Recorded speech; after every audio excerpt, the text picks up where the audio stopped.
I'm Fatima. And I'm Michelle Lee. And we are going to show you some of our favorite, I think really straightforward tips about contour and highlight. We're going to be talking about the Studio line from MAC Cosmetics. It's just really amazing. It's kind of stood the test of time. I think Studio Fix Powder was my first MAC product that I bought. Mine too. I think it was about 11, 12 years ago when I bought mine.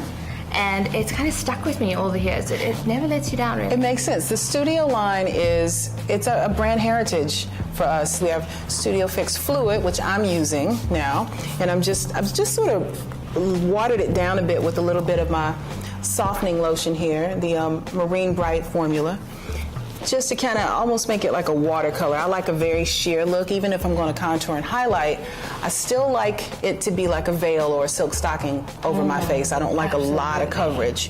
This is probably the highlight of my day, concealer. So this is the new Studio Pro palette. Bam, I have one too. Huh? Which one are you I'm in using? love. I'm using the medium. I'm using medium deep. Perfect. You know what I love about these? They have corrector shades in them. I'm all about using a bit of ochre and a bit of orange or coral around my eyes to take away that grayness. And I like this 190 brush because it's kind of big and bossy, but it's thin enough that you can kind of get into areas like around the eye and just cleaning up around the mouth. So I'm going to start with a little bit of NC just to bring down the warmth. And what I like to do is kind of imagine like kind of a swoosh, like a Nike swoosh line that goes up the side of your face, so down along the nose and then all the way up the cheekbone. But I like to do my shade first. Whatever, if I were wearing just one foundation that day, I do that shade and I do a light wash of it. Now, at this point, it doesn't matter. I can go dark or light, but I'm going to go dark and I'm going to start contouring. Now, you're following your bones and you want to make sure that you start back by the ear. And this is very dark. This is an NW55, which is a few shades darker than me. But I'm going to map this out so you can see it because then I can blend it. Now, I contour my forehead because I have a lot of forehead. If you have a lower hairline or a more narrow forehead, you don't need to contour. It's not one size fits all.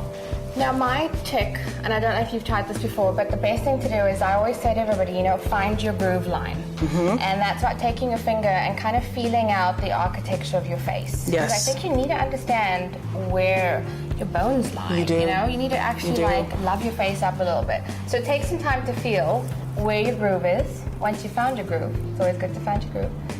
You literally want to place your brush right in that groove line. And just do, as Fatima has mentioned, just a little line.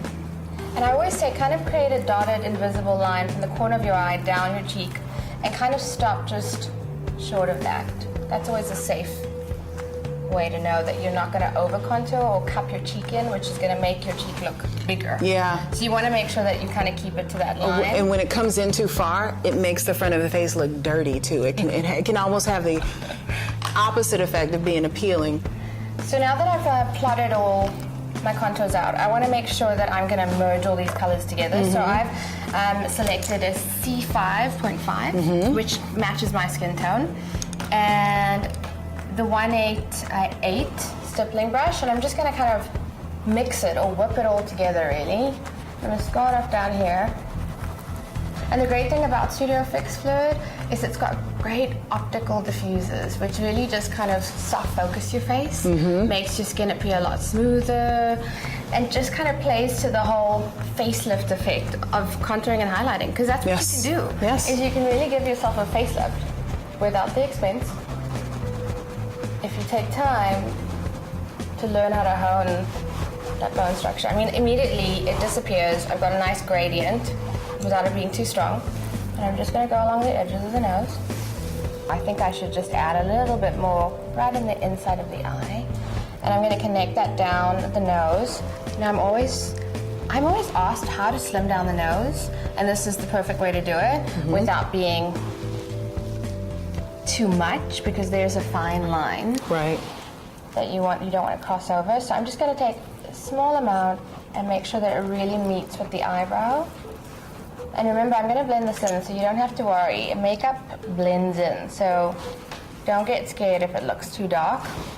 I'm going to grab the same brush, the 188, And it's got a little bit of my natural skin tone on it. Yes. So that helps it blend. Just so that it easier. merges in.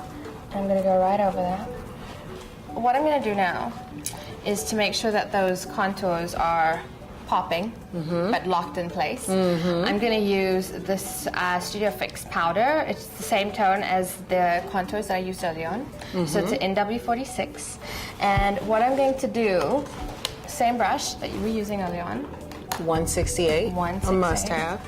And I'm going to make sure that I really dust that off because you don't want to over build up your contour. Right. So I'm going to start with the brush angled towards my ear, and I'm going to start right in the corner, right by your groove line. So I'm holding the brush really low down. Okay, so this allows you to really make sure that you don't have too much pressure on the brush.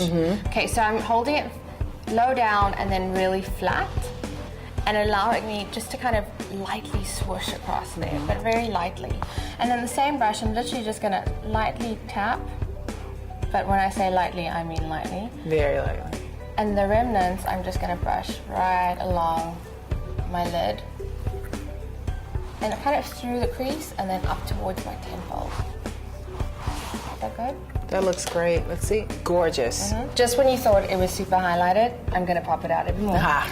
So this for me is one of my go-to products. I adore it. Hush Cream Color Base. And it really does, it's one of those colors that just works. Whether it's winter, whether it's summer.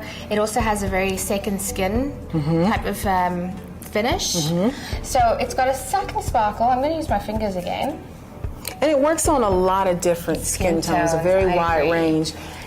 Again, I think it goes down to the fact that it's a warm undertone. So I'm going to actually just start out by making sure that I find the top of my cheekbone. And actually there should be a natural shadow, like a little bit of light that's kind of cast there already. Yeah. So kind of look for that cast of light and then start in the outer corner. And you're just going to pat it on. You don't want to buff too much, you just want to pat with your finger. And I'm using my ring finger because it's got the least amount of pressure. And I'm going to do a little bit of a C shape. Now, you can swish it all the way back up if you really wanted to elongate your cheekbone. But I'm just going to actually connect it with underneath the eye. Once you learn the art of contouring and highlighting, it changes your love of makeup entirely. So take the time to really experiment with this. Find those 3 matching colors, you know, like we've used today, your concealer palette, along with your 2 shades of Studio Fix Fluid. I think once you find this marriage, success is imminent. You Have look fun with great. it. You look good too. You look like a Where we celebrity. going? Can I have your autograph?